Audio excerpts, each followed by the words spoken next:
Dzi dibaca panjang. Mad tabi'i panjang 2 harokat. Hukumnya adalah idgham bi gunnah.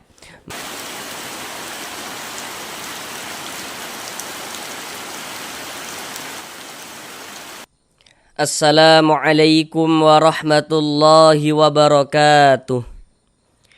Jika memiliki permasalahan, masih belum lancar di dalam membaca Al-Quran, kemudian masih belum memahami ilmu tajwid, sehingganya tidak percaya diri ketika membaca Al-Quran, mari belajar mengaji Al-Quran di channel ini.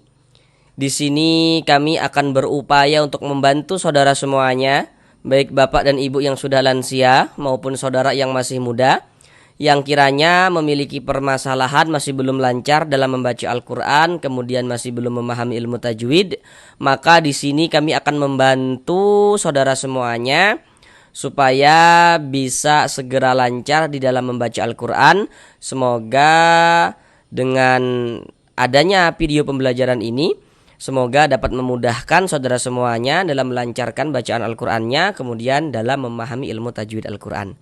Dengan penjelasan tajwid yang kami jelaskan dengan pelan-pelan, kemudian setiap penjelasannya kami sertakan media gambar, sehingganya insya Allah akan sangat memudahkan saudara semuanya dalam memahami ilmu tajwid Al-Quran, guna untuk memperbaiki bacaan Al-Qurannya. Baiklah, mari langsung kita mulai belajar mengaji Al-Quran kita. Marilah bersama-sama kita lanjutkan kembali belajar mengaji Al-Quran kita. Sekarang tidak terasa kita sudah masuk pada surah Yasin, ayat yang terakhir, yakni ayat ke-83. Sekarang mari kita baca bersama-sama terlebih dahulu dengan pelan-pelan. Baru setelah itu sama-sama kita bahas tajwidnya dengan pelan-pelan.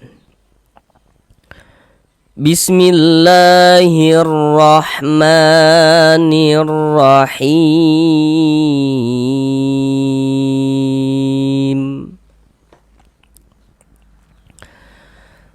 Fasubhanalladzi biyadihi malakutu kulli syai'in wa ilaihi turja'un.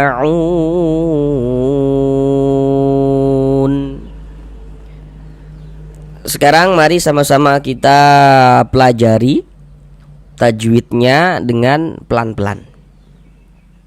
Fasubha, di sini ada huruf ba, dia sukun.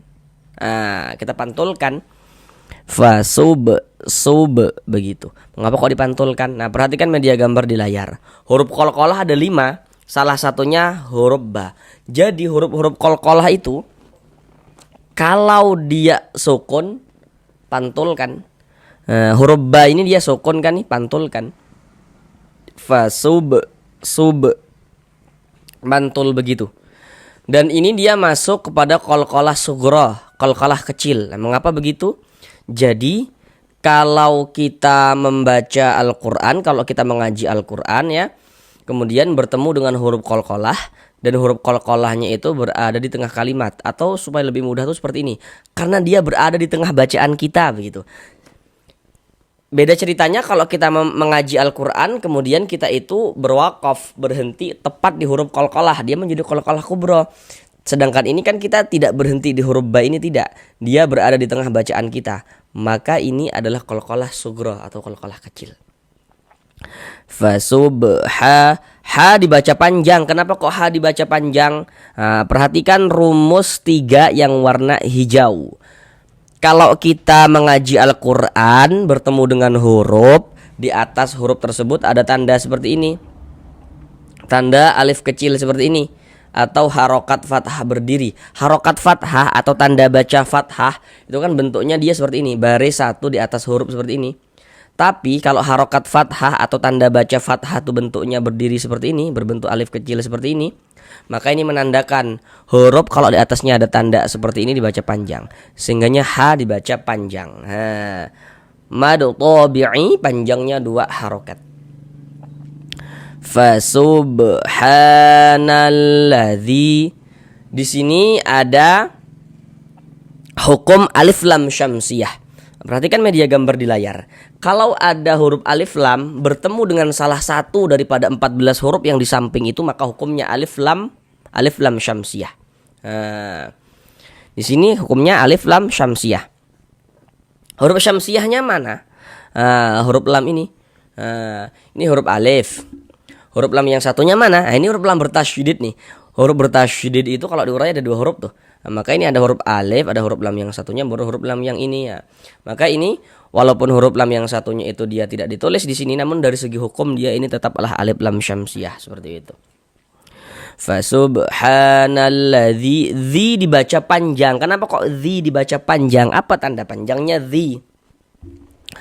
Perhatikan rumus 1 yang warna hitam. Mohon maaf, perhatikan rumus 1 yang warna hitam. Kalau kita mengaji Al-Quran bertemu dengan huruf ya sukun, ada huruf ya, ada tanda sukun. Huruf sukun itu biasa disebut juga dengan huruf mati. Jadi kalau ada huruf ya sukun atau huruf ya mati, sebelum huruf ya sukun ada ini nih, ada tanda baca kasroh atau harokat kasroh, maka huruf yang memiliki harokat kasroh ini dibaca panjang. Sebenarnya zi dibaca panjang. Mad tabi'i panjang 2 harokat. Fasubhanalladzi biyadihi, hi dibaca panjang. Kenapa kok hi dibaca panjang? Jadi kalau kita mengaji Al-Quran bertemu dengan huruf, di bawah huruf tersebut ada tanda seperti ini, tanda harokat kasroh berdiri. Harokat kasroh itu kan bentuknya mereng seperti ini nih, seperti ini. Tapi kalau harokat kasroh atau tanda baca kasroh itu bentuknya berdiri seperti ini, berbentuk alif kecil seperti ini. Nah, ini menandakan huruf kalau di bawahnya ada tanda seperti ini dibaca panjang huruf tersebut. Nah, sehingga hi dibaca panjang. Ini namanya adalah mad silah qasirah atau mad silah sugro. Nah, karena ini ada huruf ha dhamir yang diapit oleh 2 huruf hidup. Jadi di sininya ini huruf hidup, huruf yang berharokat, bukan huruf mati. Bukan huruf sukun. Atau di sininya nih huruf hidup, huruf berharokat, bukan huruf sukun begitu. Jadi dia diapit oleh 2 huruf yang berharokat. Kemudian di sininya juga bukan hamzah dia. Maka ini adalah mad silah qasirah, panjangnya 2 harokat. Mad silah itu berlaku hanya ketika kita wasolkan, tapi kalau kita wakafkan dia tidak berlaku tanda panjangnya. Ini kalau kita wasolkan biyadihi malaku, berlaku tanda panjangnya. Tapi kalau kita wakafkan di huruf di mad silah qasirah ini ya, di mad silah ini ya. Nah, di huruf H ini kita baca biyadih. Nah, tidak berlaku tanda panjangnya. Jadi mad silah itu berlaku tanda panjangnya hanya ketika kita wasolkan saja. Biyadihi malaku, ku dibaca panjang. Kenapa kok ku dibaca panjang? Sekarang perhatikan rumus 2 yang warna hitam. Apabila kita mengaji Al-Quran, jika bertemu dengan huruf waw sukun, ini ada huruf waw, ada tanda sukun, ada huruf waw sukun. Sebelum waw sukun ada ini, ada harokat dhammah, ada tanda baca dhammah. Maka huruf yang memiliki tanda baca dhammah ini dibaca panjang. Sehingga ku dibaca panjang. Mad tabi'i panjangnya 2 harokat. Malakutu kulli syai'in. Nah, di sini ada huruf ya sukun, huruf ya sukun. Perhatikan media gambar di layar. Perhatikan yang di nomor 2 itu huruf lin ada 2. Perhatikan yang di nomor 2. Jadi kalau ada huruf ya sukun, sebelum huruf ya sukun ada ini nih, ada tanda baca fathah nih, ada harokat fathah. Huruf ya sukun yang sebelumnya harokat fathah, maka huruf ya sukunnya adalah huruf lin. Nah, kita baca lunak lembut saja. Syai'u. Kemudian tanwin setelahnya huruf waw. Nah, perhatikan media gambar di layar. Kalau ada nun sukun atau tanwin bertemu dengan salah satu daripada 4 huruf yang di samping itu, maka hukumnya adalah idgham bi gunnah. Maka ini hukumnya idgham bi gunnah nih. Huruf waw termasuk salah satu huruf idgham bi gunnah kan? Maka ini hukumnya idgham bi gunnah. Sehingganya cara membacanya dengan cara memasukkan kemudian disertai dengan gunnah. Jadi yang dimasukkan itu apanya? Nah, bunyi tanwinnya dimasukkan ke huruf waw. Kita baca syai'iu, jangan dibaca syai'in, jangan, tapi dimasukkan ke huruf waw. syai'in nah, kemudian digunakan. Jadi bagian iunya itu suara itu kita tahan, kita panjangkan saja sepanjang 2 harokat. Syai'in wa ilaihi turja'un.